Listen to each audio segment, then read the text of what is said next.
ஒரு சிறிய கிராமத்தில் கதிர் என்னும் இளைஞன் வாழ்ந்து வந்தான். ஒருநாள் காட்டு வழியாக சென்றபோது அவன் தரையில் ஒளிரும் ஒரு மயில் இறகைக் கண்டான். அந்த இறகு சாதாரணமில்லை, பொன்னிறமாக ஒளி வீசிக் கொண்டிருந்தது. அந்த இரவு கதிரின் கனவில் ஒரு அதிசய மயில் தோன்றி, இந்த இறகை நல்ல உள்ளம் கொண்டவர்களுக்காக பயன்படுத்தினால் ஆசீர்வாதம் கிடைக்கும் என்று கூறியது. அடுத்த நாள் கதிர் அந்த இறகால் நோயுற்ற கிராமவாசிகளை குணப்படுத்தினான். அவரது கருணையும் உதவியும் அனைவருக்கும் நம்பிக்கையை தந்தது.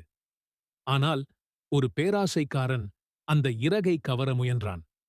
அவன் கையில் சென்றவுடன் அந்த இறகு சாம்பலாகி கரைந்து போனது. அப்போதுதான் கதிர்க்கு உண்மை புரிந்தது.